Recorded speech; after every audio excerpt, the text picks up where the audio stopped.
Now it started. Hi, y'all. Hey. How you doing out there, folks? I know y'all can't hear me respond to me, but... Why are you... Oh, my goodness. Why do you sound like that? Oh. I sound like a cowgirl, I guess. But... I know y'all can't hear nor respond to me, but you know what? I'm the QT. I'm JB. Hi. What's up, man? And this JB, he's my man. I am his queen. And welcome to our podcast, currently named Off on a Tangent. This is episode Take 2.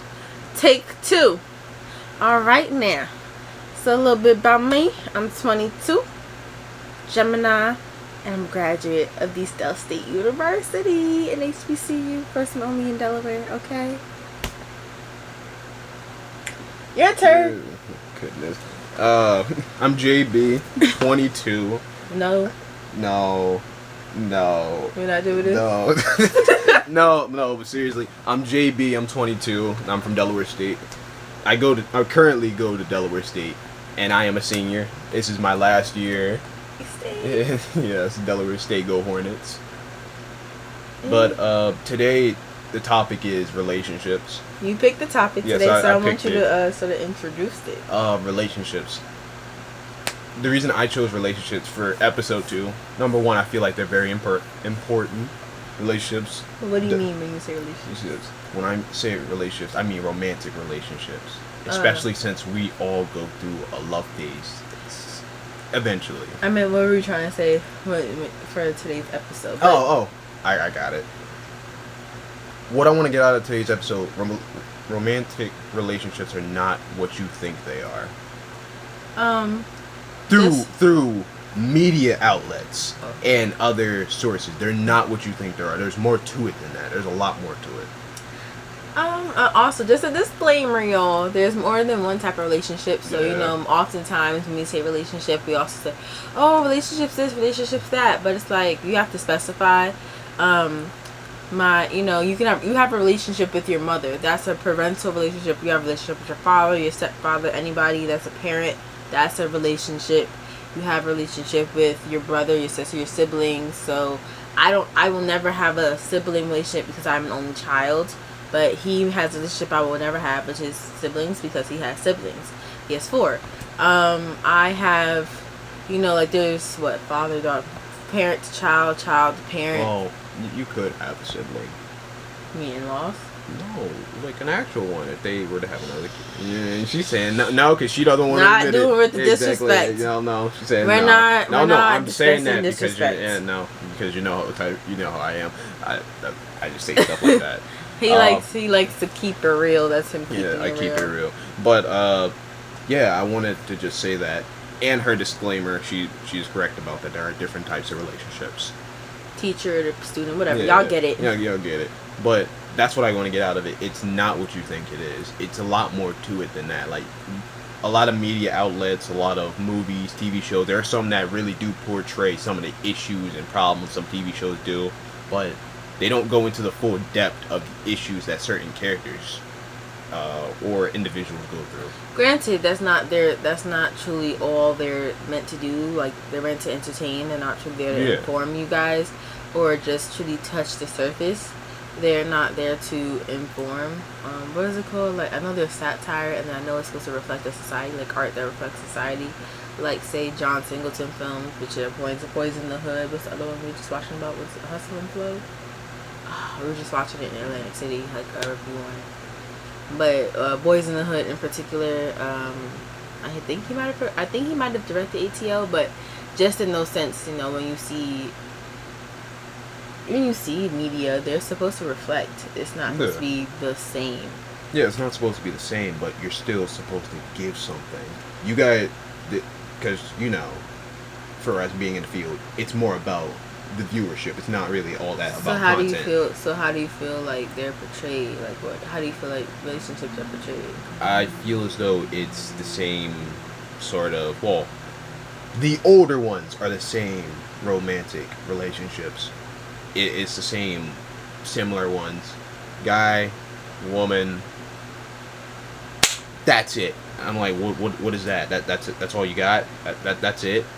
There's no There's no like underlining undertones. There's no like you tried something. There's none of that. A lot of times they skip over those steps, and a lot of shows now they show that a lot more, which I'm happy about. Like the show you were showing me before with the director and Love Is. They're showing that a lot more, especially for what he's going through and what she's going through. Oh, like how? Okay, so you're trying to say you wish more shows were sort of like that, in the sense that they would show that more. So, if you don't know, Love Is a show that had one season that briefly premiered on OWN. And it documents the producer or the writer of Girlfriends. Forgot her name, but it documents her and her husband's journey, like their love journey together. And I thought it was so beautifully written. And so right now, if you do want to watch it, you guys can always watch it on All Black, the subscription to All Black. Yeah. Salim Akil Rock. I forgot her name. Rock Azim Sakil.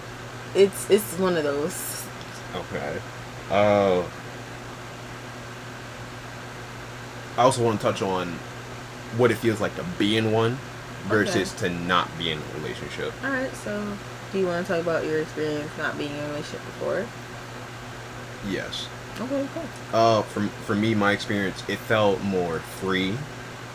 Like Cajun you in? Yeah, I'm saying it like it's you. That's the only thing you have to worry about. It's just you.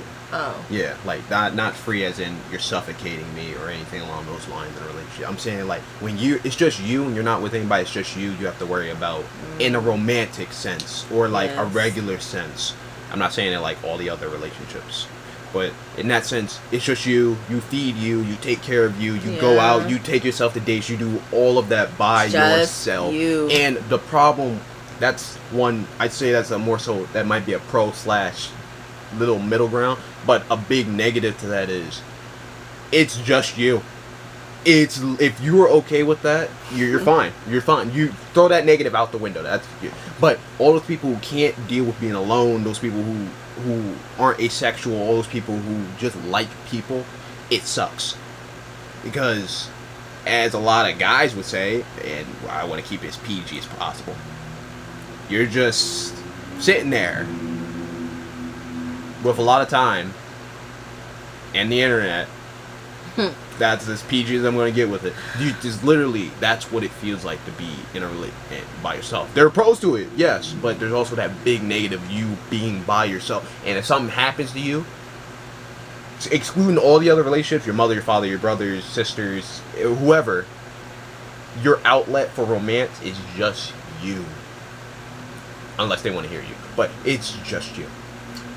That's it. I don't know. I would say right before I met him, I wanted to be in a relationship so bad because I feel like everybody around me was in a relationship, but I think it's because it's often portrayed social media and in entertainment media that it helps you, that being in a relationship, it makes your life.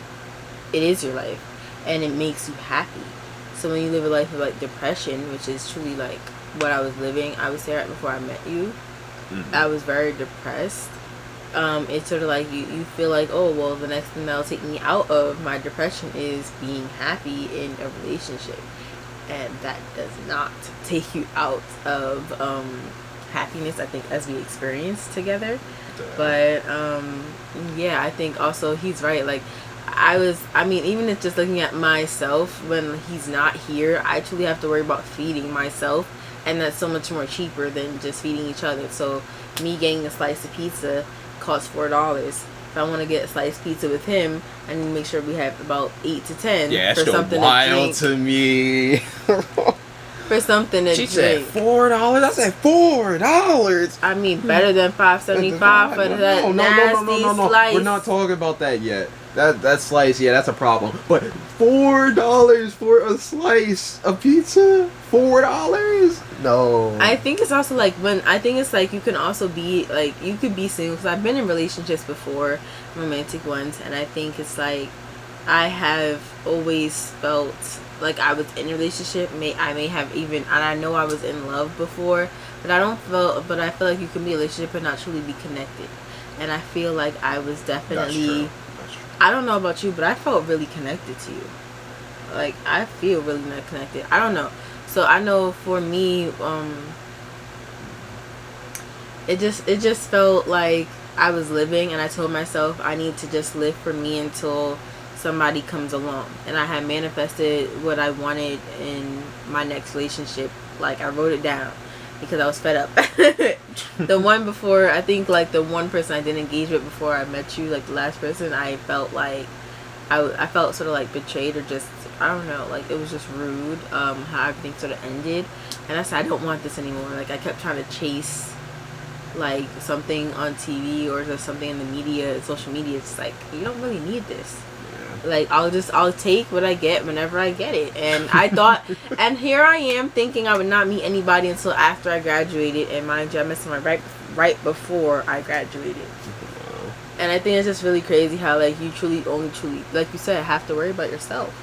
Yeah. You don't have to worry about other people. And I felt like when I was, like how I said in the last episode, I was worrying so much about doing things not for the sake of me, but doing them for the sake of impressing and being an example to your family. Not even you. No, you did. You said us, and then impressing them. Yeah, but truly, I would say I would do it for the most part with more of a higher percent, like, I guess 70-30. Not that one, maybe 60-40, but, like, with being you, trying to impress you and your family. And because I just felt like, oh, well, it felt like such more pressure to be in one versus not to be in one.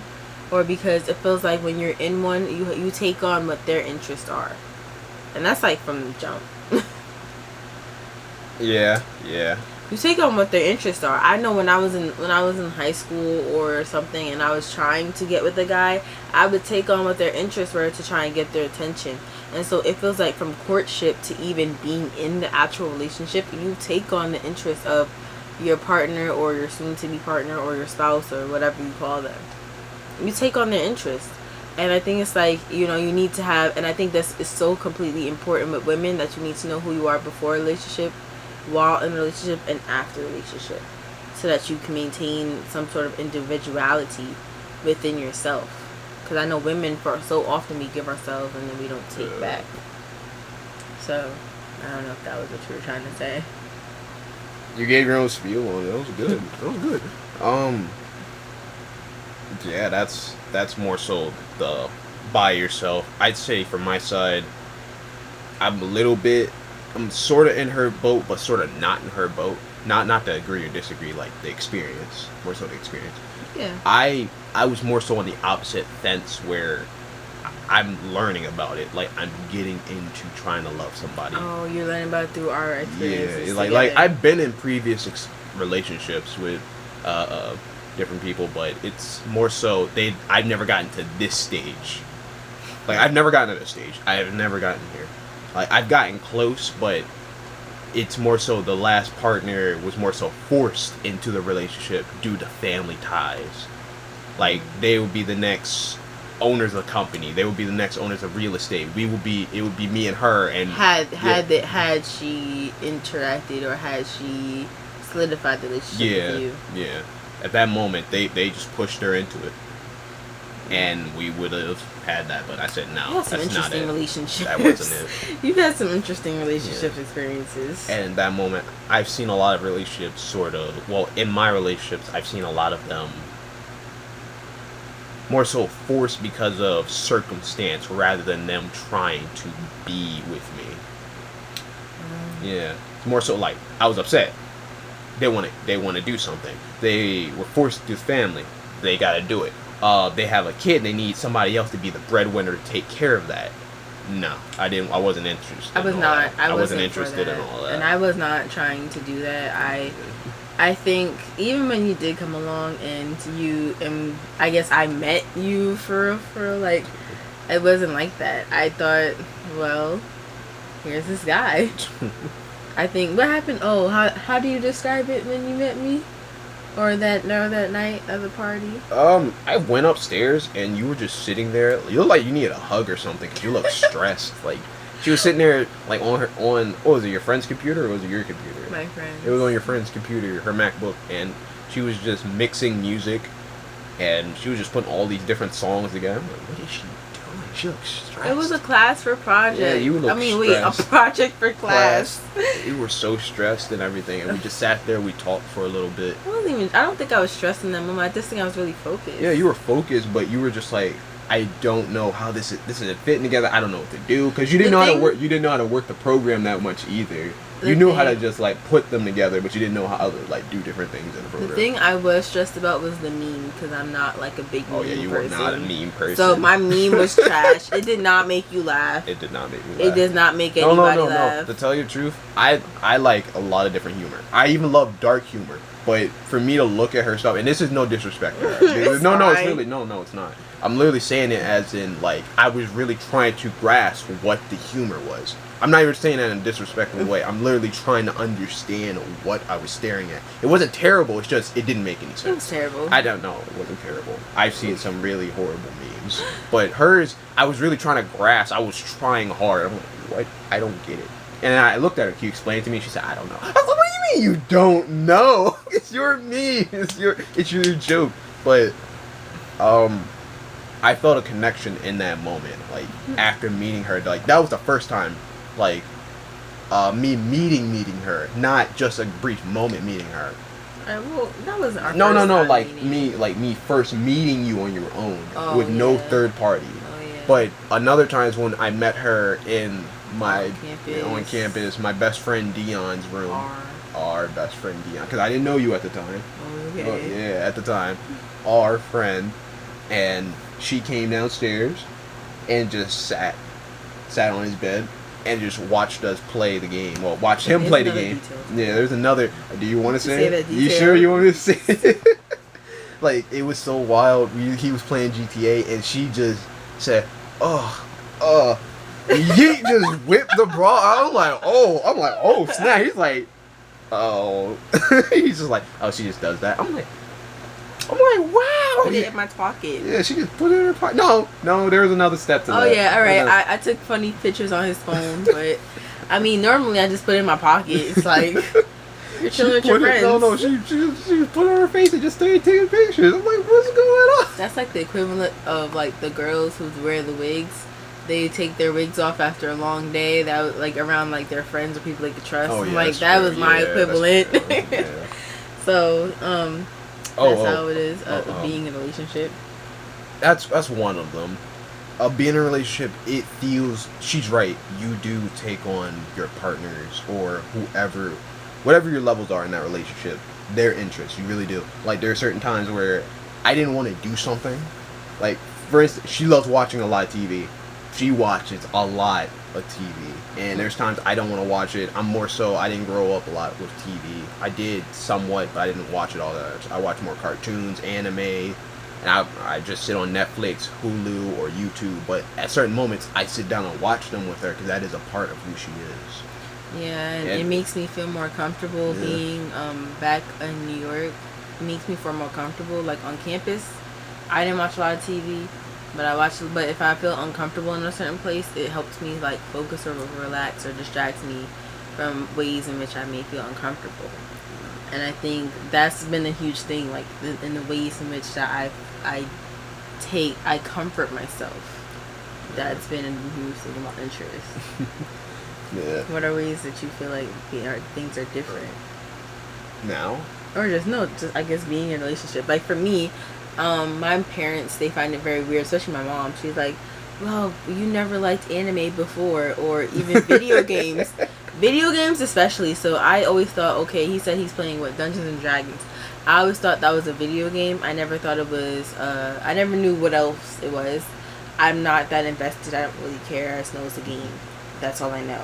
And especially like in previous partners, relationships, in previous boyfriends I had before that played games.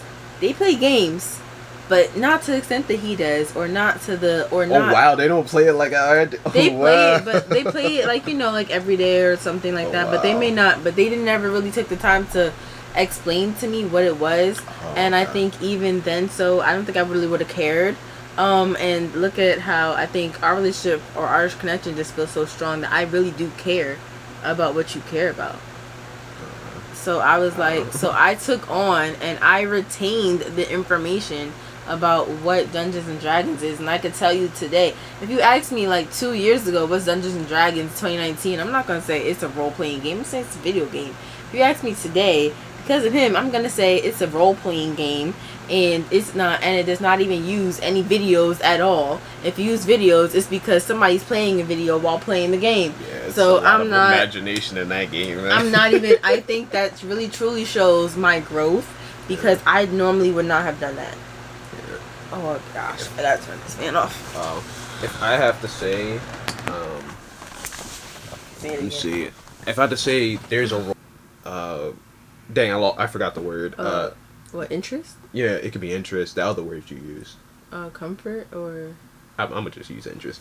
Interest that I took up from her, it would be cooking a lot more. Like, I've cooked a lot with my father, or my dad, because he cooked a lot. He comes from a family that likes to cook, and my older brother cooks a lot. He's a chef currently, and I would say more so we cooked more so for the family. We never cooked to have like a relationship. Like, an example of what I'm trying to say is when I'm with her and I cook, I have more of a relationship. Like, there's more love put into the food. Like, there's instances she'll tell you about me talking to food. There's instances of me showing I'm more of a fun person when I cook more. Like, there are times we make like pasta, salad, the pizza, those home fries. She's a big reason why I make home fries now. Like, I make them on my own now. I don't really buy a lot of the bag stuff anymore. Like, I go, like French fries with potato. I literally just go get a potato. You chop that up, bro. You will have a fun time eating those. They're a great snack. It's amazing. Like, that's one of my new favorite snacks now. And I got it from her. And I think oftentimes when you're in a relationship, you have people who become afraid that you're going to become like the next person. And I think it's good that if you merge some of the things that are with each other, like, like you need to merge certain things. So I think one of the things we merged, as you said, was eating habits. So I put a big emphasis on eating clean. When you met me, I was going vegan. So I was like, when you met me, I was like, 2 weeks from beginning my vegan journey. And so that was one. And everybody was so afraid that you were going to become vegan. It was like, yo, I'm not being a junk food vegan out here. What was wrong with you eating clean? Not that I would not, that wasn't my goal, but it's like you incorporating cleaner eating habits was not a negative as much as people were trying to make it into. For me, I do see what they were talking about, but at the same time, you do have to merge certain things. And it's not always bad. I think it's like you have to understand if like the person is truly bad for whoever you're looking out for, and if whatever they merge is truly going to hurt you or hurt other people or things of that nature. But this, I mean, we're almost 2 years in, or I guess we're ending our second year. Yeah, I can give you a really radical answer. Like, somebody, this one's far out there. This is a really messed up one, but something along the lines that's more subtle, but. Like, say it's like someone who merging things. You have someone, it doesn't matter if it's a man or a woman, they're a boxer. And how they let go of stress, they punch people.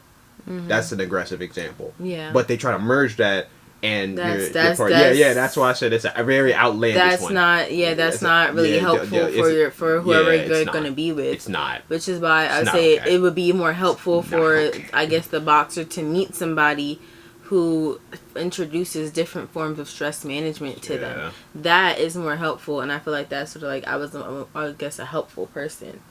So I don't know. I feel like in media, oftentimes because of what we see in social media, like it's like, oh, it's happy, it's cool, like, you know, what else? Like, you meet in school, like you're studying together, or you're doing this and that together. I don't think we really had that. Yeah, no. Granted, I know everything happened, all the chaos came while we were together, like literally our 3rd month together. The fact that we were in a relationship through this entire thing so far. Oh yeah, we were in a, Jesus, yeah, we were. But that's a good segmenting point into long distance relationships. Oh yeah. I know we went over the pros and cons of that. I want to get into the other ones. Long distance is difficult. It's difficult, yeah. I think that people would say, I know when I was growing up, people always say long distance relationships are difficult, but I don't feel like it was difficult for us. I mean, I feel like back in the day, I do say there were certain points, but overall it wasn't difficult. And I feel like back in the day, maybe before all the technology that we have now, it probably would have been so much worse. Ooh, yeah, that would have been. And we're lucky because we were only 2-3 hours away. It wasn't like a whole plane ride. It was just maybe a bus or a train or drive. Well, yeah, train. Bus, train, or drive. Well, for me, train and Uber. Yeah, train and Uber. Yeah, I mean, but still, I mean, you didn't even have to take the Uber, but like, it's like it wasn't too. And luckily, we live close to we live in accessible ways for the train station without cars or the bus station without cars. Yeah, but luckily, but it's like, it's like, I will say it's not easy. Let's get that out the way right now. She said it's difficult. It is. It really is. I see on media a lot that a lot of people out here are like, well, it's difficult. I can't do it. They're so far away. I want to cheat. Don't do that.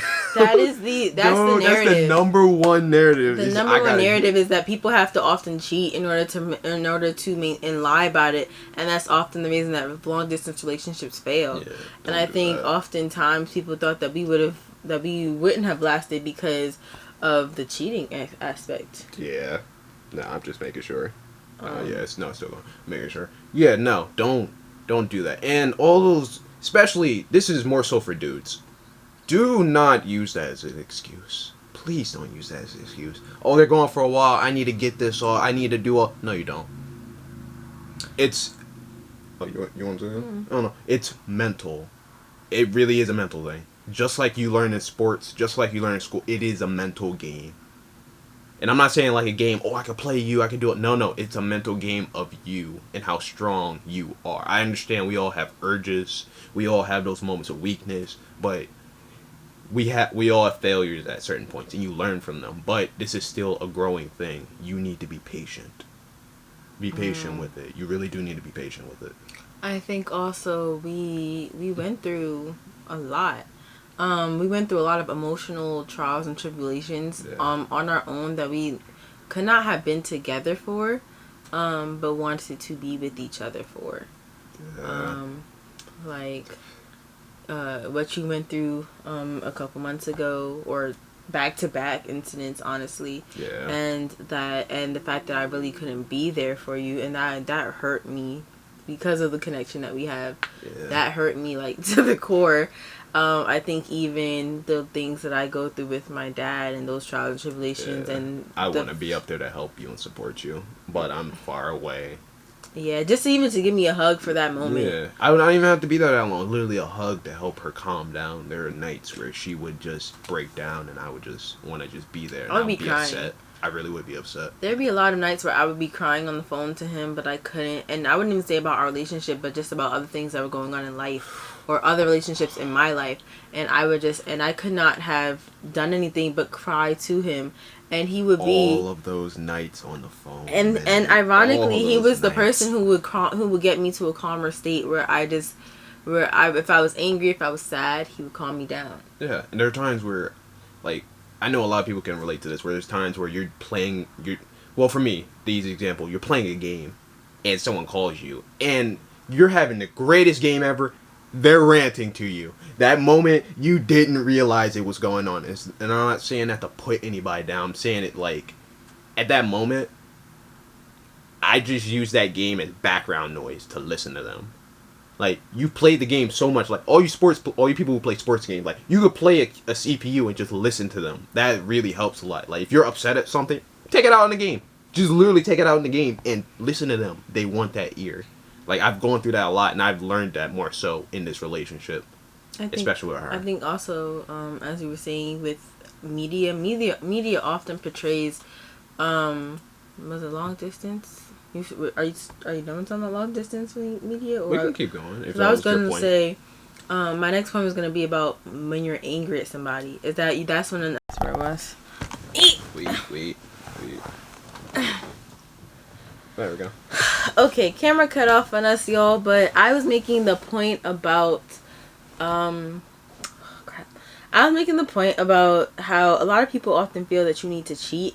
I know that's not just there's more than one narrative that could break up a relationship, but a lot of people often make the point that you have to cheat, or that you're gonna mess with other people if you get angry. That's an excuse. That if you get angry if something goes wrong, and I know there's been many times you've been angry at me that you have not done that you found other ways to manage that anger or take it out on somebody in an abusive way. And I think we truly do compliment each other. Yeah, I do feel that too. I don't say that there are times she's like angry at me, but there are times you could see she hits a point of frustration. Yeah, yes, she's like upset. Last night, and frustration. It just peaks at times, but she knows how to handle it in different ways. And we do compliment each other. And if I do get angry at him and I do express it in a bad manner, or if I do have misplaced anger, I apologize. I think oftentimes we don't see that. We don't see people apologizing for things that they may have done wrong. Yeah. So I apologize because I know sometimes I may have misplaced anger, or I have misplaced emotions that I don't even know. I may not have known I had when they were coming out. And so after they come out, I'm like, wow, I didn't even realize that I felt this way. And I didn't realize that I felt this way, and I took it out on you. Mm-hmm. And I say, I'm sorry. Yeah. And I acknowledge that. It takes me a little bit, and I'd say that's something I need to get better on. To realize, I'm more so like, if I acknowledge I did something wrong, it takes me a little bit because I need to process that I did do something wrong. And that's hard sometimes when you're in your own head. It takes a little while. But I'm trying to cut that time down to understand, because there's some times where in that moment where you did something wrong, you didn't know it, you can automatically lose that connection and hurt somebody, and they won't change. They won't come back to you. They won't do anything. You could lose that, and I'm trying to improve upon that time. That's why it takes me a little bit of time, and I come back and apologize. He does. He takes the time. He may walk it off. He may call somebody and needs listens, and oftentimes I think I analyze myself and I say, wow. And I think so what do you feel like is mostly portrayed that is not true about relationships? What you said, that's a big one, but I had a point. I was going to say something in the middle of it because I just remembered that.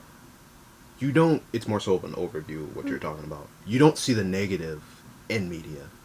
Like, you really, and I'm not just saying that for a relationship. This is like a side thing. You don't see a lot of negative anything in media. Maybe a little bit from the news outlet, like journalism. You may see that because that's what they report.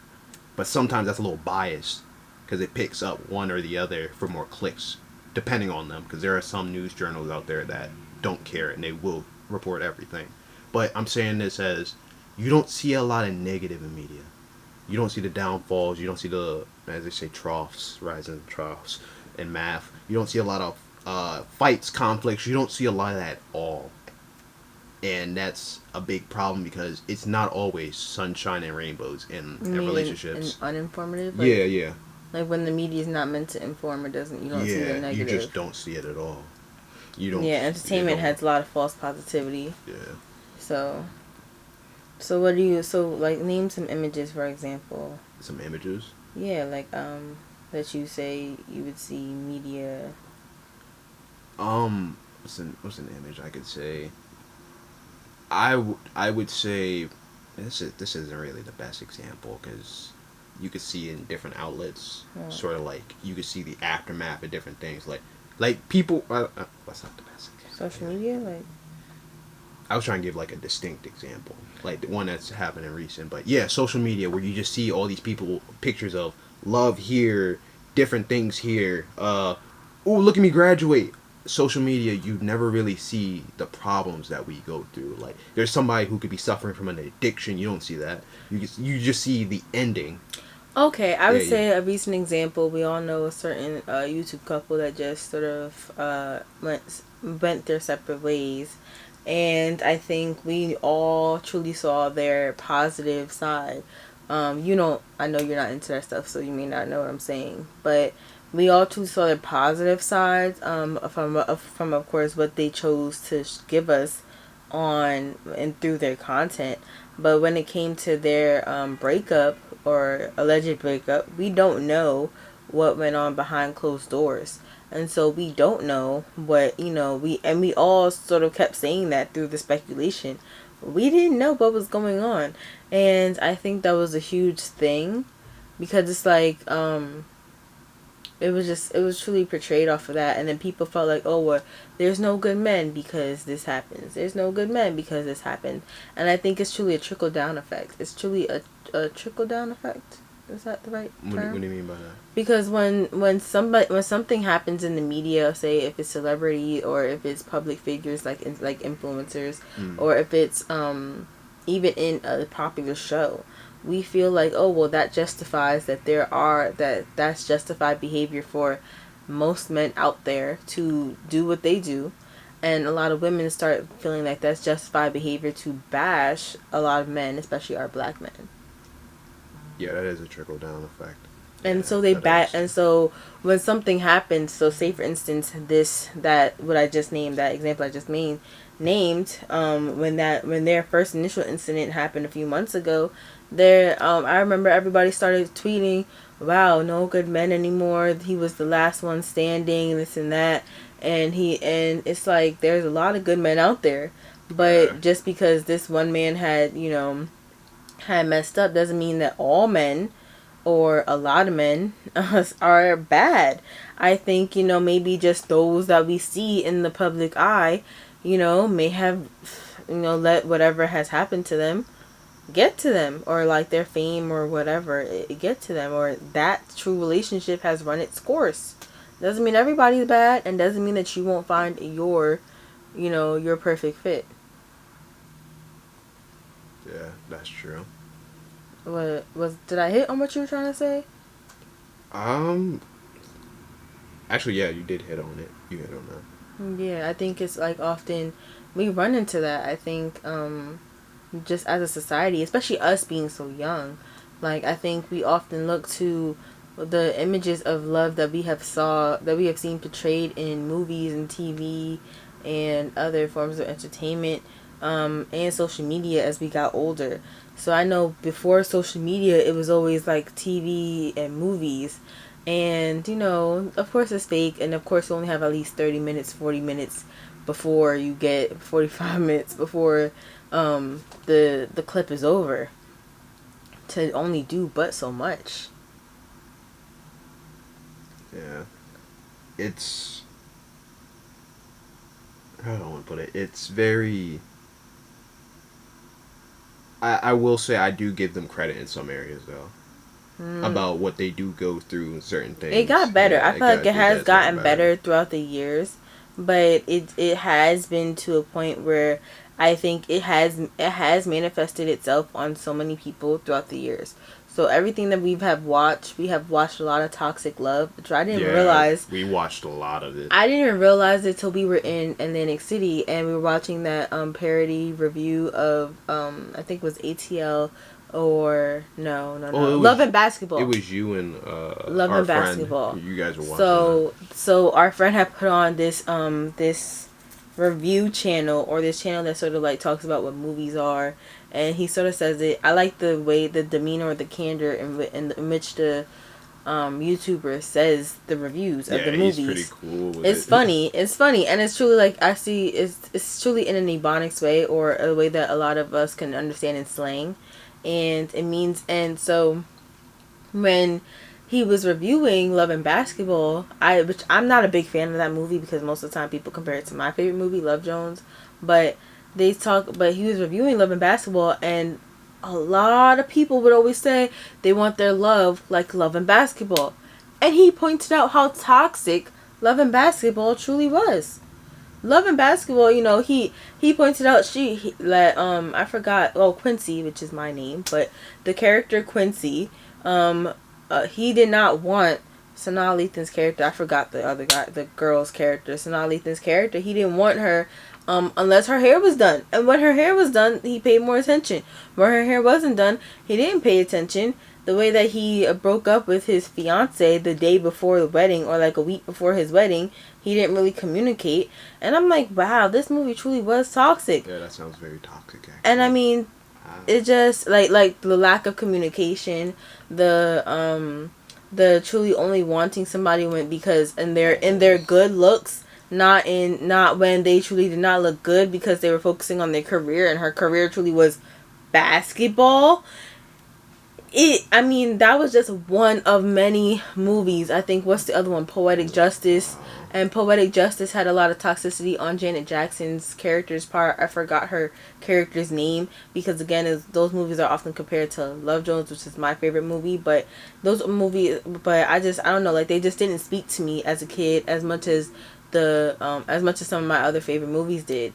And I feel like those two movies just sort of had an imbalance of effort on one part. It's like I think, I truly gravitated towards movies where like the effort was mutual, or women were truly acknowledged for the effort that they put in, which is not what happens in a lot of real life, or which is what we would truly ideally like in real life.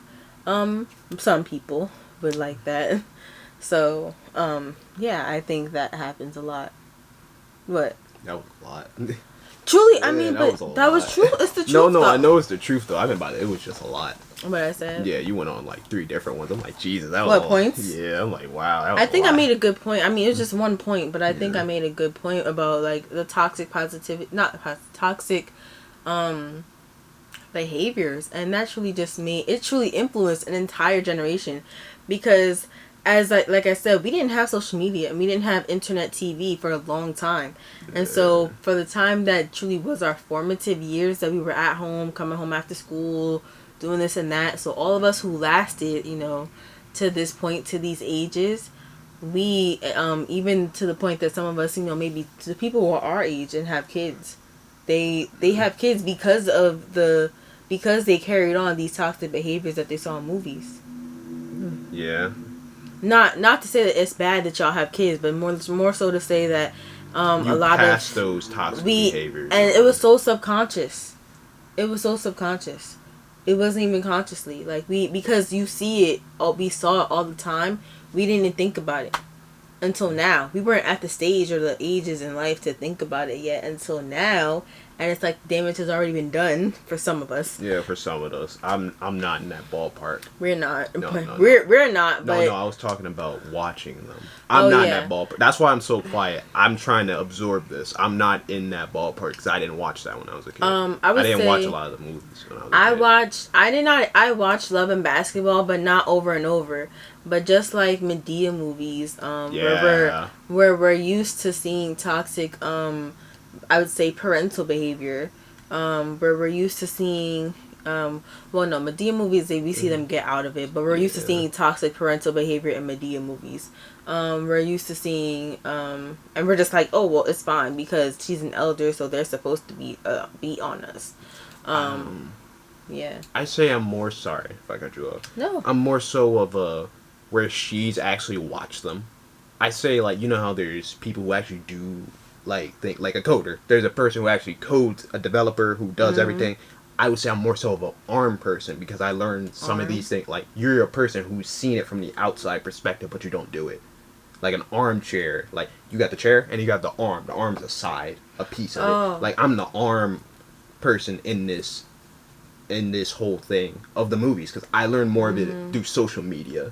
And a lot of people who usually talk about the movie, they give their biases. They don't really say what it is. Because they say how much the movie truly touched them. Yeah, they talk about it like that. I get that, but it's like, and I think that truly the thing with Love and Basketball, let's just stay on that, is that everybody loved it truly because of basketball. Let's be honest.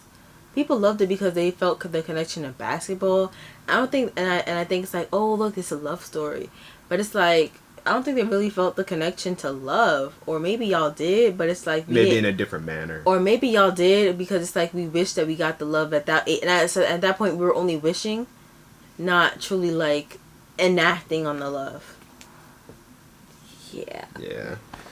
I don't know. Like, I don't know if you've ever seen any, like, love movies back in the day. No. I know you haven't seen too many, like, pop culture or black culture movies, like, just growing up. No. I would say Medea mostly. That's really a big one.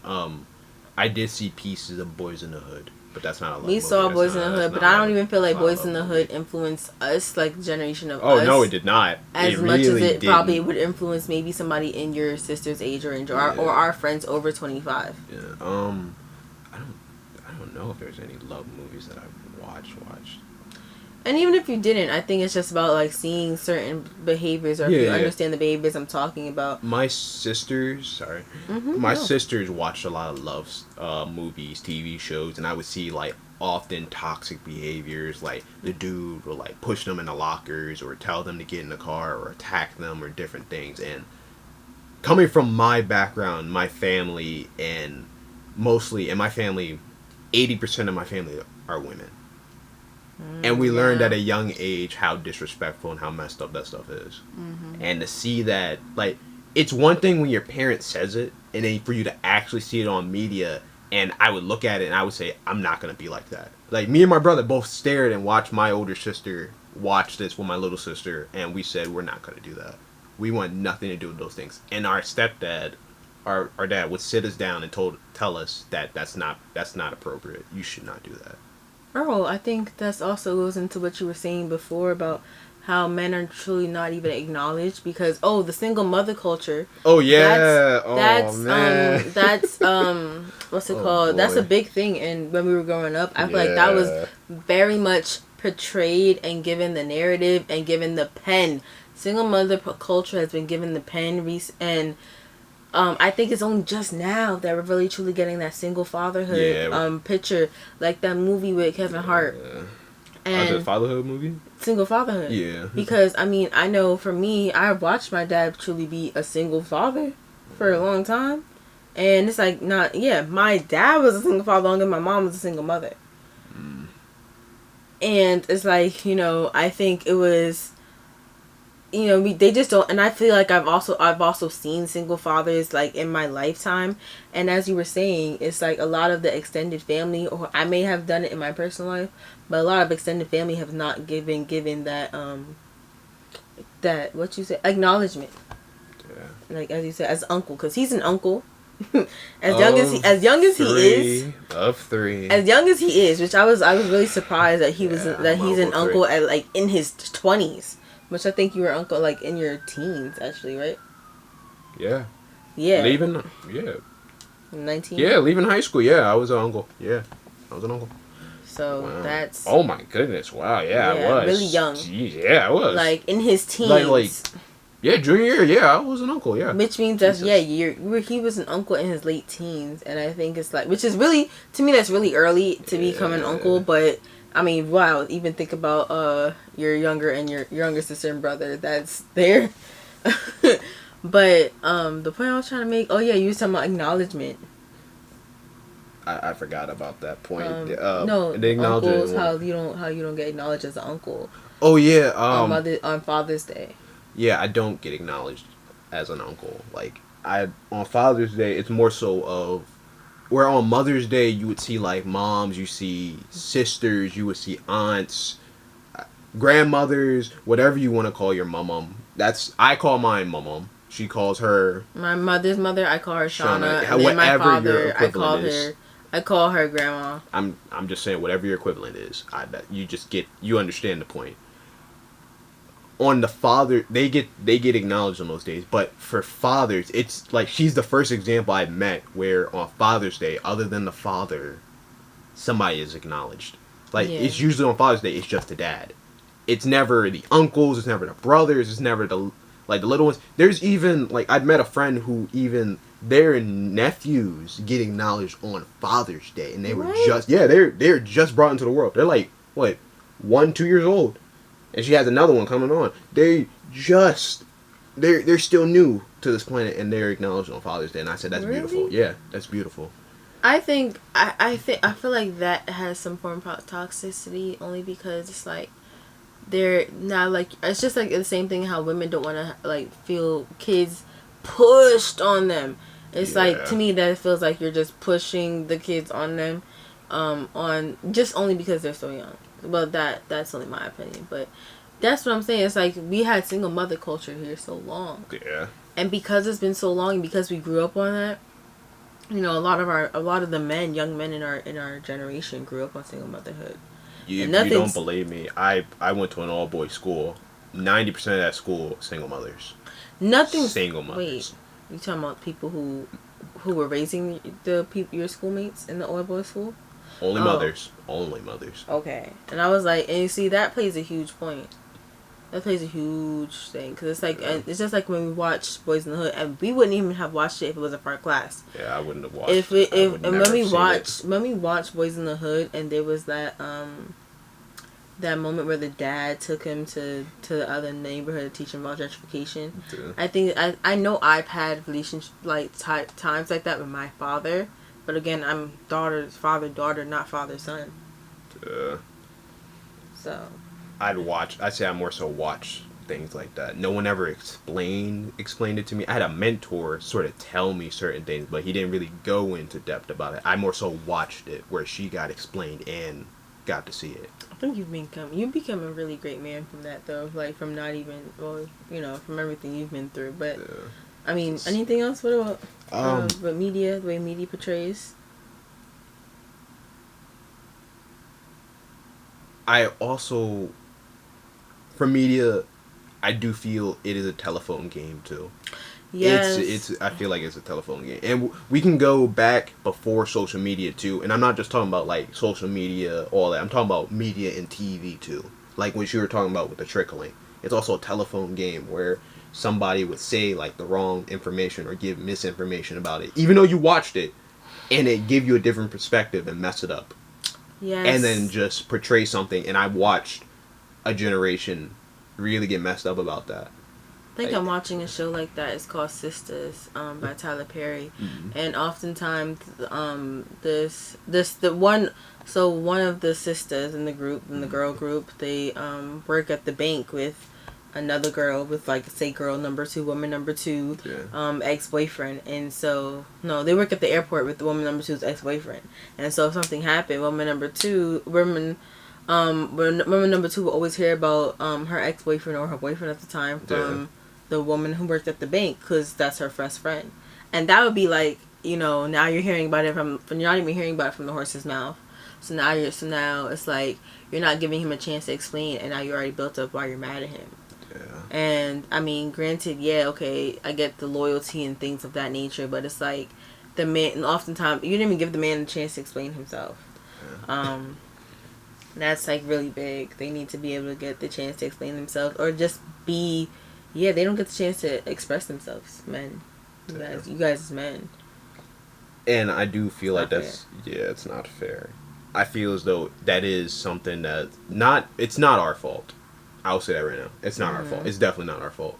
And I'm not talking about just men. It's not women's fault of this generation either. I'd say it's more so what the previous generations went through. And the way that they had done it, which I think that also, of course, that's another trickle effect, which that goes back to, you know, systemic racism and how that goes. Yeah. Well, again, that another time. That's a lot. That's a lot. But what their past tragedies, their issues, what was put into them trickled down to us. Yeah. And that's something we need to break now. Because that's something that needs to change, because I don't want my nephew to go through those issues and to carry that on. He can see them, but I don't want him to gain them. Mm-hmm. I really don't want him to gain them. Yeah, from where you come from. Where's another, I don't know what another example of. So I think, like, as we were saying, it's just about what's not portrayed for us, or what's not true for a lot of relationships. What's true for a lot of relationships? Or what's not true. So I think it's just like, you know, of course our relationship is not every single relationship in the world. Yeah, it's just but it's just like, you know, every relationship is like a puzzle. You need to fit it in the way that which works for you and your partner, your spouse, whatever. Sorry. Like my grandpa, I wouldn't put this in here. Like he would say, when you put a puzzle piece or you're trying to fit something together, pressure also matters too. Like the amount of pressure you put behind something. Like if you put, like, it's not going to fit unless you squeezing it, pushing it, or... There are certain times where me and her are debating or going back and forth about something, and if I didn't put the amount of emphasis I put behind my wording, the way I spill it out... Your candor? Yeah, that she wouldn't get it. Like, there are certain points you have to make there are certain ways you have to emphasize things for someone else to get. Like, put it this way. If I were to drive down the highway and you popped your tire and I went to go try to refill it and I had no idea how to do it, but the person in the video who was trying to teach me how to do it didn't put as much emphasis on this is the most important part, would I have known this was the important part to put your No, you have to say this is the most important part. Yeah, I would put your tire cap back on because you need that to keep the air in your tire. Sorry, that's a... Oh, I think often, example. You know what, that just leads me to another example. We often see men sort of read women's minds when it comes to romance. Yes. Like come here. Like, just show me what we want. Like, show me what you want. Like, you just all, like, I don't know, any day of the week. Here's some rose petals and that lead to a bath. A spa to the bath, and I paid for this, or I paid for you to go to the spa, or I paid for this, or I paid for that. And it's like, sometimes you don't have money for that, or sometimes that's not even how the woman wants to be shown love. Like, I think we have these 5 love languages, which I think there's truly extended love languages. Like, food, I think, is a true love language. Adventure is a love language. Travel is a love language. I don't think that it's just the 5 physical senses that are love languages. And it's like, that's maybe what's, what they want. Yeah, because there are certain times where you might draw a bath for your significant other, and they're like, why? I made it because some of them don't want a bath right away. Like, there's someone want food, there's someone want to go outside, there's someone watch TV, there are people out there who even want to skydive just to enjoy their day. You could do different things. I think there are, what's the word? 2 to 2. Remember, I was telling you there's 2 love languages. There's your receiving and there's your giving. Yeah. And I think there's ways, and I think everybody says understand your partner's love languages, but love language, and it's like there's 2. You have to understand the way in which they give, so that you can't get mad at them. Yeah, so that you know how to give, to them in their love language. So I need to know how to give to you, and your love language may be quality time, and I don't know, more so travel or adventure or space. Like, just literally giving you space.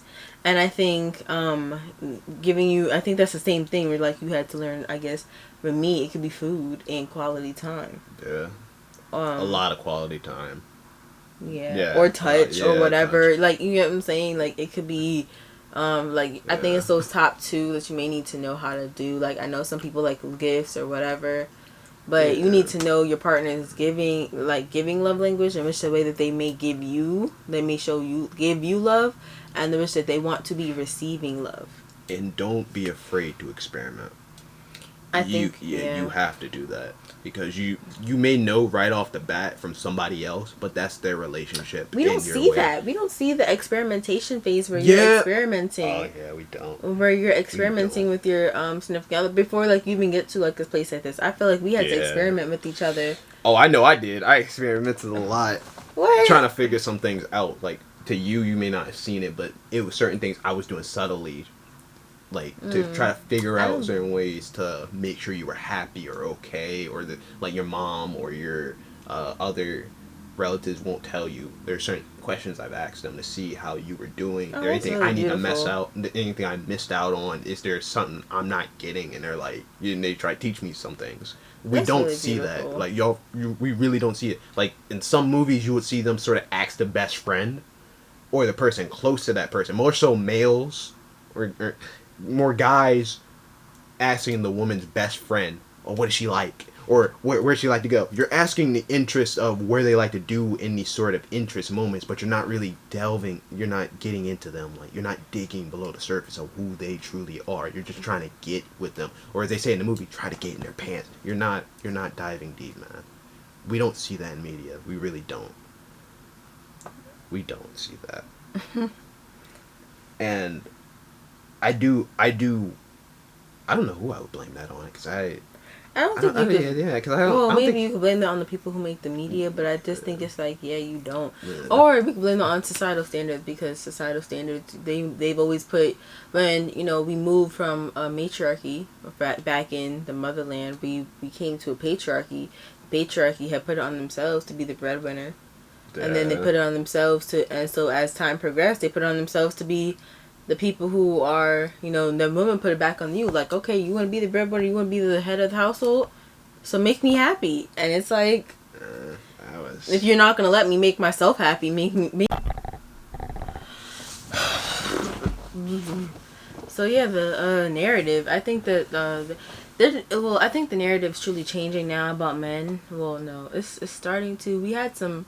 It's starting. We had some, but there needs to be more examples. Yeah. Like for the next generations to come, because we have some generations right now. A lot of people being born, Ooh, yeah, we've got some people that are. I don't want to use the word accident.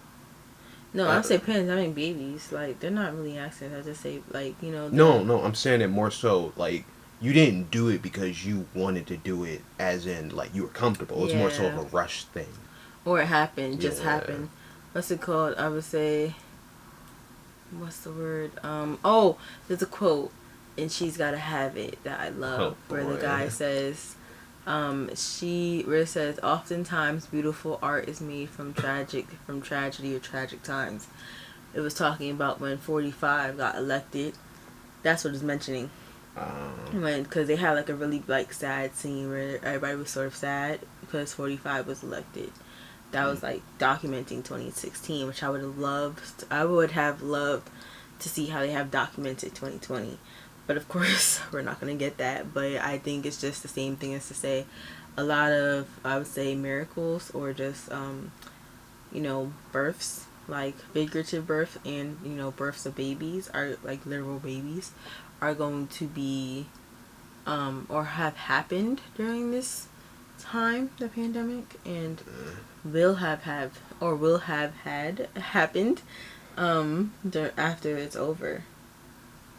Yeah, and from it. Yeah.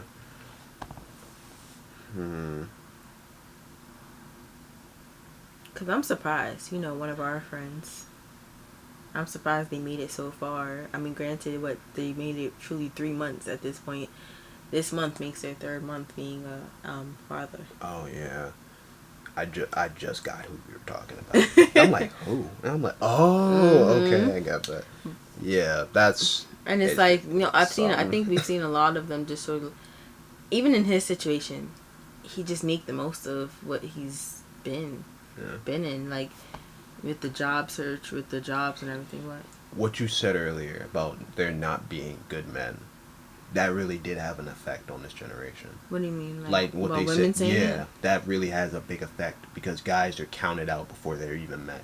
They're counted out hard. Oh, like how I would say, even in the way that women often count out men, is that I feel like our generation has always seen, especially like in the movies that of course portrayed a lot of white women, and had like a high school or the scene of the movie had took place at school. Nice guys, how they would always blow off nice guys, and the popular girl would always say she didn't want to be with the nice guy or the beautiful, or the girl that was made to be beautiful in the movie, or narrated to be beautiful in the movie or the show, was always saying she was never going to be with the nice guy, or she was only with the nice guy in the end when she lost her popularity. And truly, I would say I was in a situation like that where I myself did not even want to be with somebody who was nice to me. I think because I was just so used to, I was so used to something else. No, I wouldn't even say that was it. I think it's more so I demanded more out of somebody I was going to be with. But it just felt like, we oftentimes, but I do think at one point I did fall into that thinking where it's like, you don't want the nice guy, or you want the bad boy, or you want the guy who's going to treat you wrong. Because I had somebody who wanted to treat me wrong and control me. Like, they wanted to control what I wore. I think, we still see that narrative we're like controlling what we wore. And we may think that we're past that narrative, but you know how we know we're not? Because there's still a lot of videos on YouTube and social media that are like, boyfriend, husband, not rates. I would say, I'm gonna show him me going out in this risque outfit, and then we call it respect to them, but because we want them to tell us not to.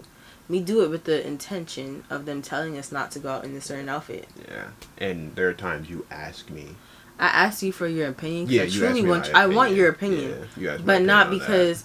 But I may want your opinion because you've been in a situation before where I've never been in it, not because I want you to say no. Yeah. If I want you to say no, if I want you to say no, I want you to say no because you don't like it or because I may not feel comfortable. And if I don't feel comfortable and you say yes, I think I still say no. Yeah. Yeah. I've been on the opposite fence of it, where not a lot, but there's a few times where if they did not get to understand or know who I am, a lot of people tell me like, "Oh, Jay, you're cool. I want to be friends with you. I want to date you. I would have dated you if you weren't a nice guy." And I'm like, what does that what mean? does that mean? Like, what? And they counted me out. Not let's get past the nerdiness and all that. When I wear glasses, and I have contacts, but I don't have them on now. I wore glasses, and they always thought I was nerdy, and they're just like, yeah, he's probably a nice guy, and they would walk right past me. But the moment I said something, or I talked with one of my friends, they would come back, change their tune, and like me immediately. Oh, wow. Like, I was counted out immediately. And we're not even talking about counted out as in I'm in the same vicinity. I'm down the hallway, and they see me, and they counted me out. They're done. They walk right past me because they needed something. Or they wanted to talk to somebody, or they needed a friend. But right when they fell, they wanted to talk to me. Or when they started to see who I am, they're like, oh, let me talk to you. I'm like, no. And we have a friend who's going through that. Oh, yeah. Yeah, we have a friend who's going through that. Yeah. He understands really well what I'm talking about. We're counted out. We really are. Men are counted out. And I think, as we were talking about previously in this episode with us and how our relationship has formed, I think that was the opposite probably for you. Yeah, it was. I wanted to know who you were before. Yeah, you were very insistent on knowing who I was. It's about knowing who you are. I think it's like, why would I want to be with somebody I don't know who you are? I'm not gonna lie, you were really aggressive with it. You were aggressive, but I liked it though, because that's different than what I'm used to. It really is. Oh, where a lot of girls in your area play sort of like damsel in distress. Yeah, they do it the opposite, where because she's more on the attack this time, and I'm like, I like that, but because they want to be saved. Yeah. There was another point I was going on. Oh, the whole we're counted out. It's not only women.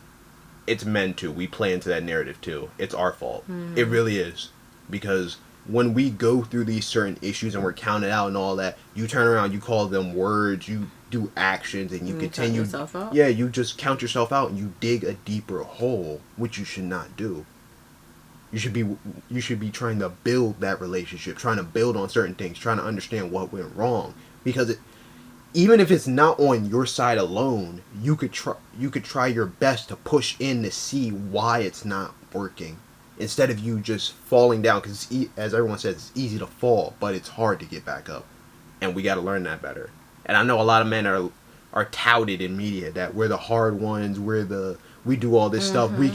Dudes, you got to open up more. You really got to open up more. We're not all hard. Like yeah, the previous generation really put us in that. Yeah. I think also it's like a lot of men, or it's always put on the man to do certain things. I remember having the debate of who's going to pay for the first date in high school. Ooh, yeah. I think also the debate about serving the plate first. You know what this is a perfect example of, if we could play it? What? Riley from Boondocks.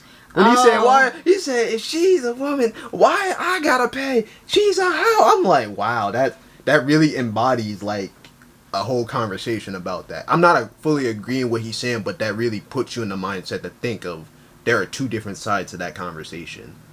There really are. What do you mean? Like, there are certain people who expect that it should be paid for by the man. Yeah. Like how I definitely was not that person. Yeah, and then I met in some different people. Yeah, like then there's like an example that we often see in both of our lives. Yeah. Mostly from you. Yeah. Where it's like they expect the man to pay for a lot of things. Yeah. I know in some of my friends from different countries, the woman is expected to pay, and mostly European countries, in a lot of European countries. Yeah, and I think that's also what sort of got me, because I think oftentimes the man was always the person who had the money. They were always always the breadwinner. That's true. And I think that sort of messed me up when I graduated, and I thought because it was my turn, or I was at the point where I had to be the breadwinner for our relationship. Yeah. So it felt like I had to pay for everything. And I mean, I sort of am in that, what's it called? And yeah, it felt like I had to pay for everything because I was post grad. You're still in college, so it felt like because I'm in that position, I'm in that status or that class where classism where I have to be the person to pay. Yeah. I'm not gonna lie. Those certain problems where in the previous generation where they put that on us about the dude paying, I had to learn how to get used to not doing that. I will say that, me? with not paying all the time. With there's who? There's certain times I wanted to pay all the time. Oh. Yeah, like certain dates I would just like, no, I got it. And you're like, no, I want to do it this time, and I had to get used to that. Like it was sort of like a decompressing sort of teaching me a different thing. Like I really had to go through that. Like it felt weird that I didn't put my card on the table. It really felt weird. I could have all the money in the world, and she was gonna pay, and it felt weird. And I'm like, why do I feel that way? And I'm currently reading a book called Rich Dad Poor Dad, and that really embodied the mindset to teach me to think about it differently, to ask a question about it rather than say a statement. You should ask a question because your mind will work more. You'll try to understand it better rather than just saying it, and it's over and done. Your brain didn't do anything. So it really helped me, and I need to read it again today. I gotta read it again today. Yeah, I mean, I read that book when I was young. I need to reread it. She really helped me understand that it is more to it than that. It really is. That there's more to a man than just us paying, going to work. In a lot of places, discipline comes from a guy. Yeah. And a lot of places, we're not only for that. That's not just what men do. And even though she loved that class, and I was a little annoyed with the Black Male Matters class, because I'm like, I didn't talk all that much, but I did get a lot from it, because that really taught the question that he gave at the very beginning. What does it mean to be a man, a black man at that?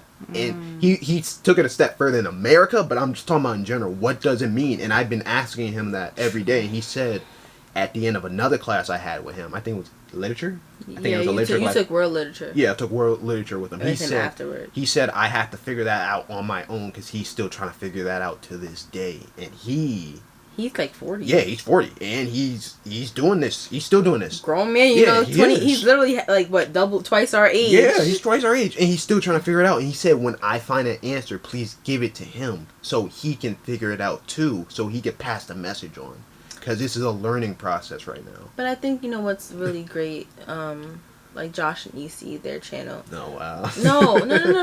No, I'm like, that's a good example. Yeah, because you know, we see Austin, EC, and Josh, or especially Josh, talk about his journey on his manhood journey. Yeah. And I think, I guess it's a journey to figure out who you are as a man, and it feels like there's always this, I feels like everybody always has it filled in the blank for you as a woman, like, you're supposed to be the bearer of children. Like, when I met his family, they were like, oh, well, do you see yourself marrying him, and do you see yourself having children? And I think I've never really gotten asked that question before. Yeah. But I've always known in the back of my head that people wanted, like, you know, once you meet somebody's family, it's like, oh, well, when you're going to have their children. And it's like, yo, we're 22. Like, like, you need to have life. Like, you need to live life before, like, you... And I think it's crazy because the person who asked me that was a 15-year-old.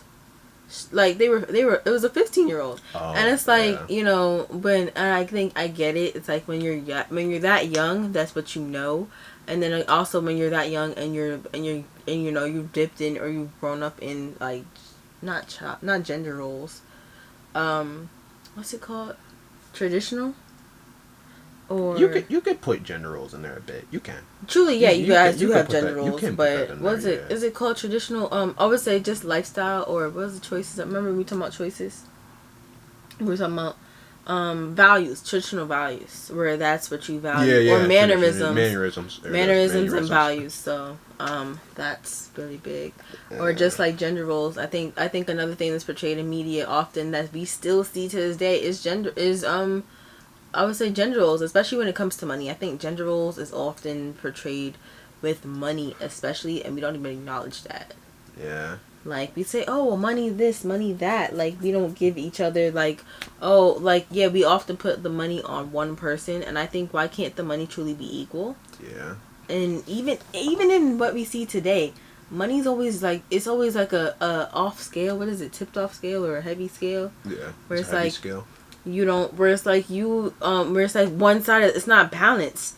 It's like if I don't have that much, oh, that's what happened. When something happened to you a few months ago, my therapist had told me, she had gave me that quote. She was like, when you go low, we go high. I think it was somebody saying that to Drake. It was like, when you're low, I'm supposed to be high. Just like I think when I'm low, sometimes you are high. It's a balancing game. And it's like, and then even then, so like we should have times where we're balanced. Yeah. And I feel it feels like right now, like especially this past weekend. This past weekend, we went to, we were lucky enough to be on the set of a film, and that was really random because we were just seeing Jawan's former coworker, and because we were seeing, and truly that I guess that connection to the source of it is through Jawan, but it reflected on us two, and it was balanced, and it gave both of us an opportunity. And I would say that was like something that came in through you, but it balanced on both of us. Balanced on both of us. Yeah. I was gonna go. If that makes sense. That makes sense. I was gonna go off another point that you were saying. You said about money. Men being the breadwinner. Yeah, it was something else along those lines. Yeah. Or in media, in media, it's always looked down upon, or they always portray where the woman is thieving off the dude, and that's not always the case. It's not. Where they come home from work and they spend an absorbent amount of money, or they take amount of money, or they don't work. They do. They really do. There are women out here who are CEOs, who are bosses, who are on their grind, and dudes are getting upset because they're like, well, why are they great? Why are they doing it? I'm like, why are you mad? Why? Mm-hmm. You got women out here doing amazing things. They really are. And you don't have to, they don't have to rely on you. You don't have to rely on them. You can have your own things. But why is that a problem for a lot of guys? I want to know. But I want to know, is that a problem for what we were taught and the tragedies we had in the past? Or is that a new mentality that we develop now? I want to know what the answer is. If you have any answers on that, or what your thoughts are, you got any questions, put that in the comment section. Or email us. I want to know you guys' thoughts. If you want to be anonymous. Yeah, you want to be anonymous. Give us an email. I want to know what your thoughts are. I'll probably chat back and forth with you. I want to know. Or hit me or DM me. I will talk with you about that, because I want to know what your thought process on that, because I want to know why a lot of guys are mad about that. Because they really do. They have their own, and they deserve their own. They do. Oh, yeah. But women? Yeah, women. They deserve their own. Do you know how many times there have been countless times where there is, let's see, freedom for some African American men to vote, strikes, what's that called? Not strikes, not parades. What? It's not a petition. What's it called? It's not. Is it a protest? Protest? Yeah, protest. They're more. If Black you're looking, Party. if you were to look at polls, there are more women at these protests than there are of guys. Black Panther Party, we wouldn't have the free lunches, school lunches for them. Yeah, if you support America, it doesn't matter if you do or if you don't. But if you look back at history, if it was not for women in the Second World War, we wouldn't have won. Because they took care. They were the ones. Yeah, they were the ones in the factories. They were the ones taking care of jobs. They were doing, not just nurses. Some of them were actually on the field. Some of them were snipers. Some of them were air pilots. Some of them were tank drivers. So yeah. If it wasn't for certain women, and if it wasn't for women in general, we wouldn't be this far. They are due their due diligence. They really are. I'm serious about that. Like, they really are due their thing. I'm not saying that because she's here. I'm not saying that because I lived in a family mostly aware. I'm saying that because they really do. Their support really pushed a lot of things forward.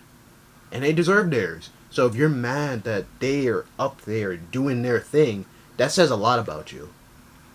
And that says you have some insecurities that you might have to work out. That really does say a lot. Yeah, I mean, I know I don't often talk about it. I think I saw my dad, with a woman who had her own and made more than him, I think. Yeah. Yeah. She had her own and everything. So it's like, me normally can't say stuff. Oh, my aunt Tina. Yeah. Yeah. This very good example about it. And they both went to college. They both have degrees. Oh, wow. I don't know what his degree's in. I don't know. But it's like they both have degrees, and you see what happened over 20 years. Like, she's had her, yeah. Yeah, but I don't know. That's just a point I was thinking about when she brought up the money, because I see that a lot in media, and I mean a lot in media. And it translates a lot to real life. Yeah. And you know, again, I'm just one person. It's like I may have the friends that I fluctuate through, and I think most of my best friends have always been gay, so I can't talk about the gender roles between men and women that I've seen with them, but even just, I guess, social media and other stuff I've seen. Mm-hmm. Yeah. I mean, do you know anything else? Or any other portrayal of men?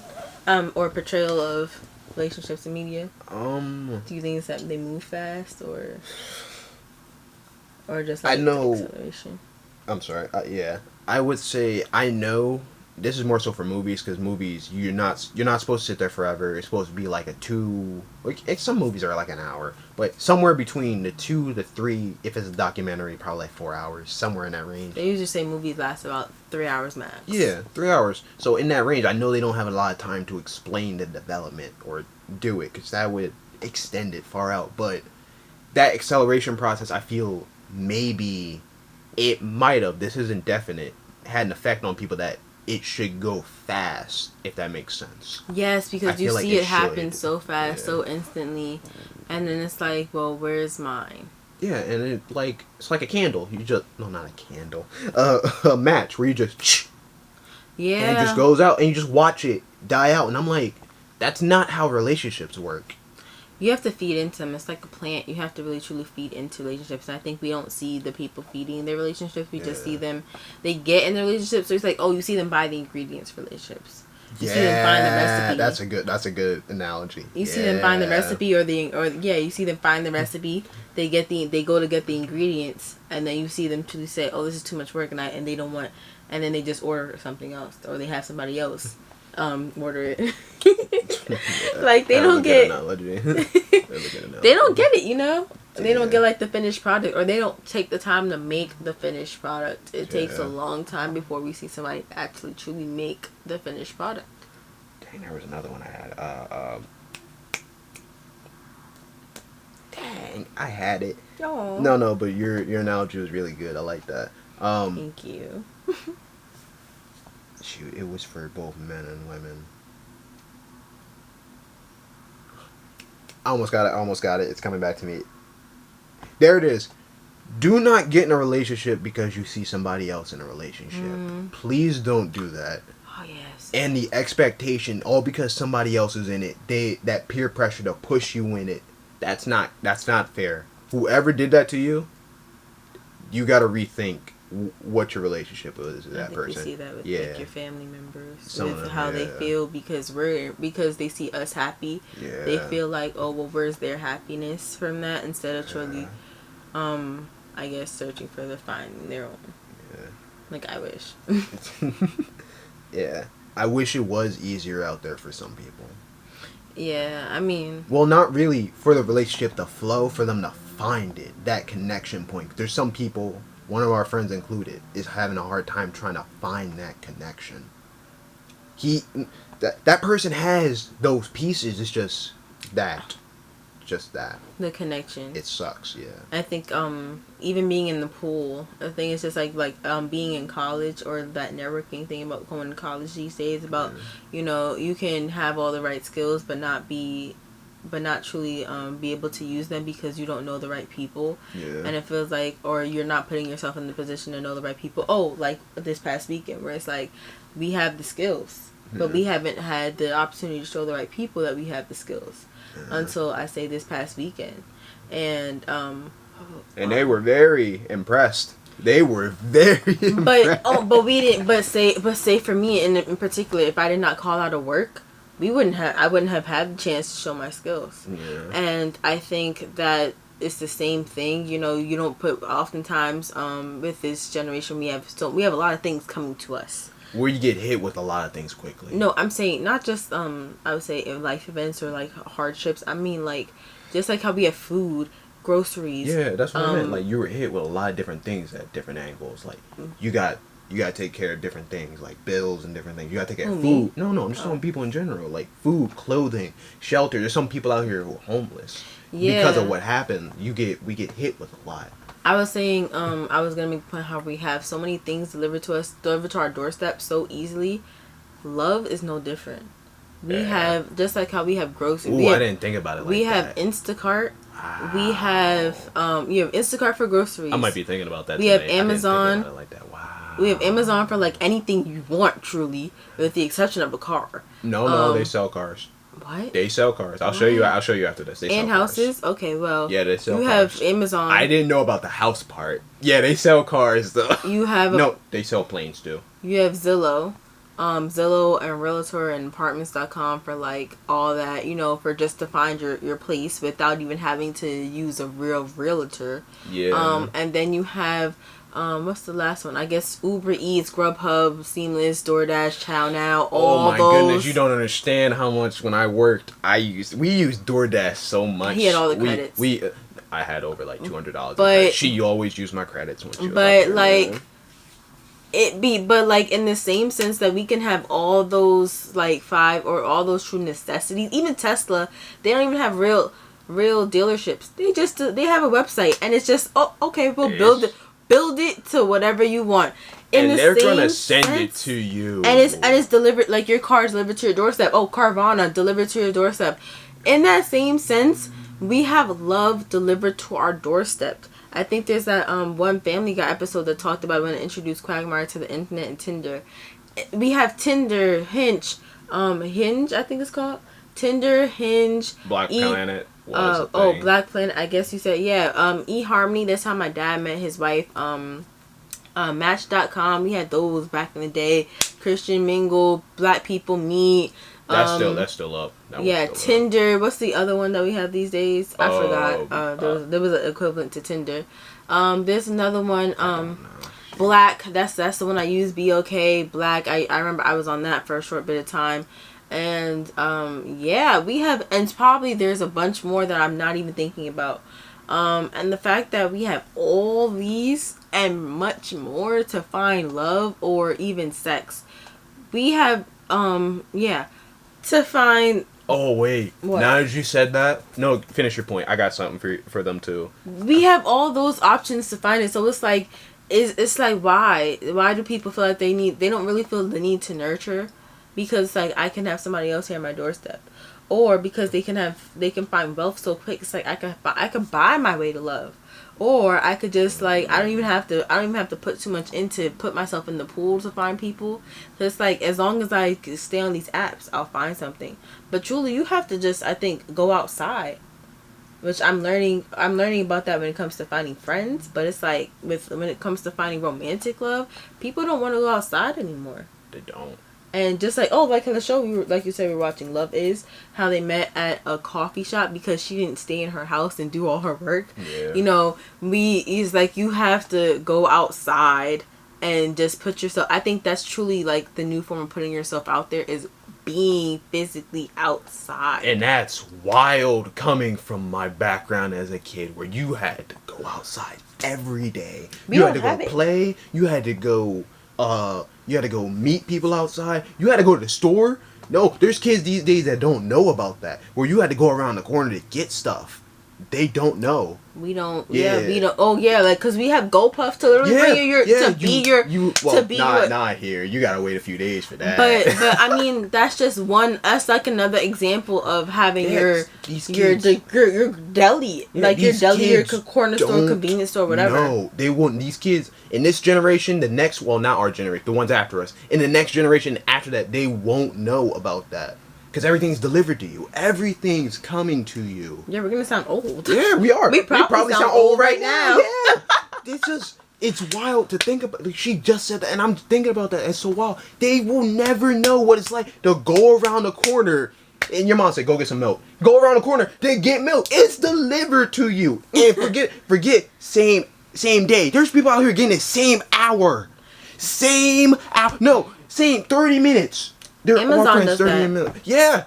What's going on? Uber Eats does that with your food. Amazon does that, and I forgot the other one. That's so wild because of love. They shut it down now. What? Back in high school, there was something called back pages. Some of you might know what this is. Back pages where you can buy anything, you can get anything, but it was shut down because of prostitution. There were a ton of people. No, it was for each state. There was a Delaware back page. There was a New Jersey back page. I only know it because Pops used it to buy some parts first car. Oh wow! And I looked on there. There were a lot of offers for shows, for everything.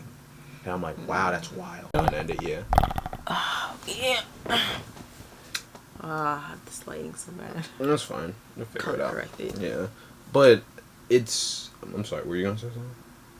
You sure? Oh, I was gonna say, how we find so much love. We don't go outside. Yeah, I forgot. So. But it's wild to me that we can get all these things. You can. What did my dad say that was wild for us coming out when we had all these devices? You can go online to send your stuff anywhere, but back in his day, he had to go through people to do certain things. Like the music industry, for example. You had back in the old days. You had to stand outside with the CD. Yeah, or you had to you had to physically go there, like in Brown Sugar. You had to physically go to the radio station. Yeah, you had to physically go there, demo. give your stuff. You had to show people. You had to do all this different stuff. Make multiple copies. We don't even do that anymore. We don't make multiple copies. Nowadays, you can send your stuff to jobs, to careers. You could build your company online. You don't even have to go outside. You could pay your stuff. You could pay for your licenses and never leave your house. That's wild to me. And in most states, you couldn't even do a lot. I do sound old. Wow, that sounds old. That is. I mean, for me too. I mean, granted, I grew up in New York City, and people think that we have a lot of technologies there, but it's not. Like, look at how much. Oh, we can't even use our card. Look at how much. That's so wild to me. Certain places you can't use your card. But that just goes to show how old we are. But that's true. That's true. That is. Yeah, because like a lot of that just really goes to show how old we are and the technology that we're used to. But. It was a different shock for me coming up to see different things. To see that was different. I will say that. I think just the same thing. It's just as we were talking about this, making the point. You know, the things that you see in reality, all that glitters is not gold. So you know, I was just gonna say, all love isn't gold. You know, like because love truly glitters. It catches your eye because it's so shiny, it's so nice, and it glitters. And you know when you see it. But you definitely know. But you don't. But it's not always gold. Yeah. You know when you see it, but you need to know if it is for you or if it's good, because we could see like anybody. We all look at stuff we like. And I'm not just saying that for bodies. I'm not just saying that for items. I'm saying that for anything that catches your interest. But until you actually get to it, attain it, or even try it, you don't know if it's for you until that moment. Like, for playing an instrument. You didn't know you were terrible at that instrument until you played it. You just thought you were great at it. Or you didn't know you liked this new item. Yeah, you didn't know. You didn't know you liked something until you did it. The point I'm trying to drive home is, like she said, it glitters, but it's not gold. Not all of it looks the same. Or put yourself in that pool. Like, don't just say you don't want love, or don't just say you want love. Like, try and find love, or just like, you know, just because you may see what's one of those fruits? I would say maybe a mango or a pineapple. Or potato, or pineapple. Yeah, because you have to cut into it, so you can't always tell from the outside that it's bad. I was so confused when you said when you said potato. You said fruit. I said potato. Yeah, because sometimes you see a potato and the potato looks really fine on the outside. It looks so good, and then you cut into it and it's completely black. Yeah. Or what? Oh no. No, the potato thing. I'm like, oh no, but that's the same thing that happens with love, and it's like, you know, we have a lot of toxicity. We say because somebody's pretty, like the Instagram baddies, they're pretty, and so it's like, and it's like, oh well, I would want to be in love with them, or people say because they're pretty that and a lot of guys say because Instagram baddies are so pretty that they're in love with them, but truly you're in love with their image. Yes. And that's the same thing with love. You know, you see the potato on the outside, you cut into it, it's bad, and it's like it's all black inside, so it's like you can't use it. It's the same thing with love. It's like we see a lot of love on Instagram, Facebook, whatever, like social media. On YouTube, we see it in movies, we see it in TV shows, and any other form of entertainment. And, you know, it's not always, it's, you know, it looks good, you cut into it, and it's like, damn, I can't even use this. Yeah. It's the same thing. You don't know what's going on behind closed doors. Or you get pulled in. Or it's like, and I mean, or, you know, we could have something that looks bad. Like, I guess, you know, we could have a potato, a pineapple, I guess, that looks like it's bad, and you cut into it, it's like, oh wow, it's still juicy. I think it's the same thing where it's like you have to cut into and try, you know, like Jade said, you know, get to know the man, or get to know your partner, or get to know somebody. Give them a chance before you say no. Give them that chance. You have to get them before that you chance. say no. It's up to you whether you do, but if you want it to work, you gotta at least try. Or if you want to try and have something work. I mean, not to say go on and say yes to everything. Yeah, don't say yes to everybody. Don't do that. But just truly just try and find a common or a middle ground for yourself. Yeah. Where, like, you're still putting yourself out there. Balancing is important. Yes. It's important. It really is important. And you're also giving other people a chance. I guess that's my, like, closing statement. Unless you have another point. For the Instagram thing you said for the baddies, stop feeding into them. Please stop. Because granted, there are pretty people, but no, that's true. I'm saying they keep going back for the feeling of nudes, for videos. For because as you said, it's a temporary feeling. Yeah, it's a temporary feeling. It's not true love. And what she said about them feeling like they're in love, but no, they just like what they're looking at. You don't have a direct connection with them. You're just looking through a third-party medium. For instance, Instagram. You're looking at all these baddies showing off. Understandable if they're a model. That's understandable because that's what they're trying to build their career around. But all the people who aren't trying to be models, just trying to put their stuff on there. There's certain like risque pages. Mm-hmm. You know what I mean? Risque pages, and they just show off the whole time, and that's what gets the clicks, and that's what gets a lot of following. I understand that they do say sex sells, but there's got to be a certain point where we stop. It's not the healthiest thing. I'm just trying to say, if you're trying to attain love, this is not the right path towards it. From my eyes, at least. I'm just going to say that. From my eyes, it's not the right way. Because you're getting a temporary feeling, and now, just like porn addiction, you're going to be trapped in it for a long time until you stop. Until you heal. Oh, you think that's the reason that a lot of guys are the way that they are, that they have certain expectations of the way women's looks these days? I do blame it on that a bit, yeah. Oh, wow. Because we don't, like, for instance, a lot of guys, until they get to a certain age, there are a lot of young guys, I'm saying this to you now, belly fat's okay. It really is. Because a lot of young guys, at a young age, don't think it is. Your cousin? Yeah, they don't think it's okay at a young age. It's okay. There are certain things that women have that are okay. What you see online, that's not it. That's the done up, that's the pictures, that's the filters, the effects, all of that. And that's them. Some of them even just got out of plastic surgery just to look like that, for that one like you're going to give them for that. What do you want to call that? Is that gratification? Yeah, gratification. For that that instant gratification. Stop doing that. Go out, meet somebody. And just so you know they're real, take a picture with them. If you see them try to touch themselves up, and I'm not even talking about, like, you see, like, you got dust on your shoulder, or your hair might look a little thing. If they do, like, a quick thing, like, okay, I'm ready. No, I'm talking about the people who... Yeah, that's how you know it's bad. It's those people put makeup, and I'm not even talking about, like, slight makeup. It's okay. You like makeup, it's okay. I'm talking about those people who overdo it, twist their hair. I'll be back in an hour to take this picture. No. Those are not it. Those are bad. Are you trying to say that's just for, like, a personal thing, not for the picture to be in other uses? Yeah. Okay. Yeah. I mean, some people just want to put makeup on. Yeah, that's okay. I'm talking about, like, just for them to just look bad all the time. We all have downfall moments. Or you need to... For me, at least, I will say this, because not everybody feels this way. I like how you look. You could be the most unattractive person to me. I still take you over yourself putting makeup on. And I say it with a fact. And if you don't believe me, you really don't believe me, I literally post. Not to say that he doesn't agree with makeup. Yeah, I'm not saying I don't agree with it. I'm saying, like, I like how you look. If you want to put makeup on, that's you. He's not to say that he doesn't agree with art, but I think he's just saying he doesn't... Not like the overdoing it, or feeling like you have to. I'm sorry, let me re-say that. I don't like. I'm sorry for cutting feeling you like off. you have to. I guess. Yeah, feeling like you have to. If you want to put makeup on, put it on. I'm saying like I still like you for however you feel. I don't like you if you feel like you need instant gratification from a medium. I don't like that. I really don't like that.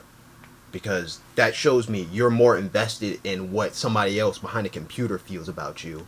And the algorithms and different things for all these people washed by baddies expectations rather than you as a person. Dying. All right, so we're gonna wrap it up. I'm sorry. Wrap it up. Yeah. So any last words? How are you?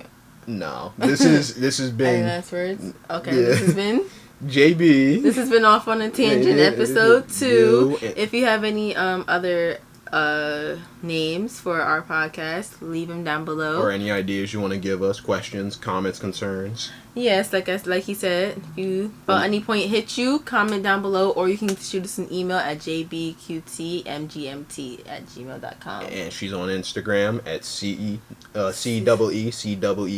QT. Yeah. And he's on Instagram at regular.jb. Yeah. And you can find the two of us on Instagram at JB. Whoa. JB. Wait, let me do that. No, I got it. JB plus. No, let me do it over. You can find the two of us on Instagram. You can find the two of us on Instagram at JB and QT. Wait, no, fine. You can do it. No, it's fine. You already did it. No, JB and QT. you could follow both of us, one of us, or all of us. Welcome to the family. Oh god, that sounds so weird. We're still experimenting. Bye, y'all. Bye.